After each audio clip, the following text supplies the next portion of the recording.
Salam xanımlar, kanalıma və yeni vloquma xoş gəldiniz.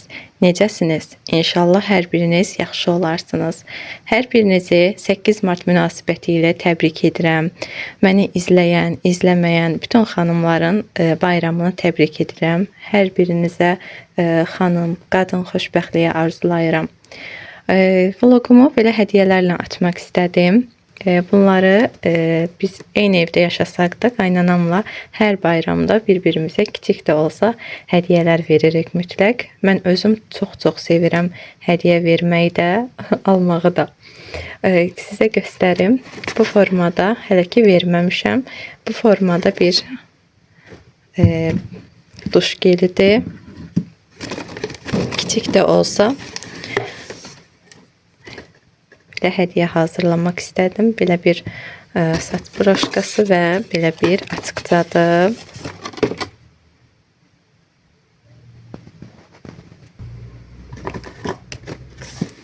Bu formada. Bu gülləri isə uşaqlar üçün düzəltmişəm ki, nənələrinə bayram hədiyyəsi olaraq verərlər. Bunu isə qaynanam mənə bayram hədiyyəsi olaraq verdi. Bunu 8 Martdan bir gün əvvəl mənə vermək istədi. Ona görə bunu sizə hal-hazırda indi göstərirəm. Anam isə biraz uzaqda yaşadığı üçün ona hədiyyəmi təqdim edə bilmirəm. İnşallah gəldiyi zaman ona da hədiyyəmi verəcəm inşallah. Bunlar isə 4 yaşlı qızımın boyadığı gipslərdir. Bunu nənəsinə hədiyyə etmək istəyir. Ona görə belə bu formada qoyuram bu kənara ki, nənəsinə güllə bir yerdə hədiyyə edər. İndi isə keçək bir gün öncəsinə. 8 Mart günü yoldaşım işdə olduğu üçün 7 Martda bir yerdə gəzməyə getmək istədi. Həm uşaqlar biraz əylənsin, həm də biz biraz dincələk dedik. Gördüyünüz kimi vloqun əvvəlində göstərdiyim gipsləri qızım burada boyamışdı. Çox gözəl fiqurlar var idi. Əlbəttə ki, hər biri ödənişli idi. İstədiyiniz fiquru alıb uşaq burada oturub onu qəşəng formada boyaya bilərdi. Sizin üçün də və bu maraqlı gündə sizin üçün də xırda bir vlog çəkmək istədim. Sizə xoş izləmələr.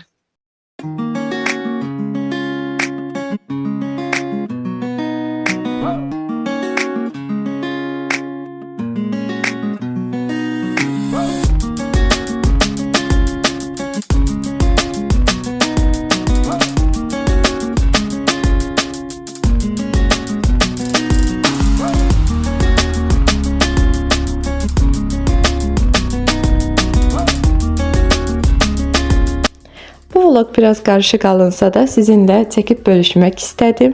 İnşallah sizin üçün də maraqlı olar. Bu isə 10 Mart günüdür, çərşənbə günüdür. Hər birinizin çərşənbənizi təbrik edirəm. İnşallah ki, bu çərşənbə hər birimizə düşərli olar. Gördüyünüz kimi imsak vaxtıdır. Biz orucumuzu bağladıktan sonra biraz qablar var idi. Onları yudum. Namazımı qılıb biraz ibadət etdikdən sonra keçirəm ev işlərinə. Çünki bugün işlərim gündəlik işlərdən daha çox olacaqdı. Axşama iftar süfrəsi verəcəkdik.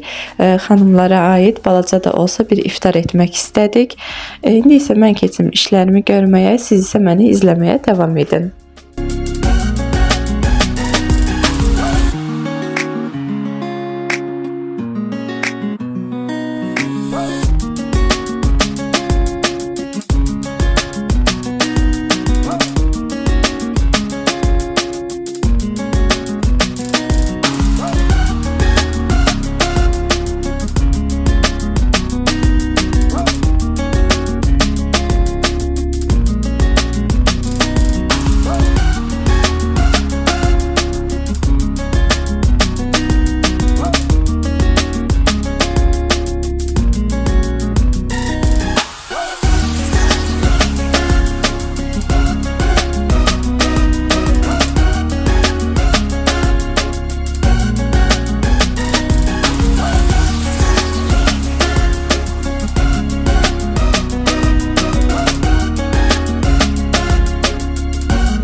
bu vloqun da sonuna çatırıq. Məni izlədiyiniz üçün hər birinizə təşəkkür edirəm. Əgər bu vloq sizin üçün maraqlıdırsa, yeni vloqlardan xəbərdar olmaq üçün kanalıma abunə olmağı, videonu bəyənməyi və fikirlərinizi mənimlə bölüşməyi unutmayın.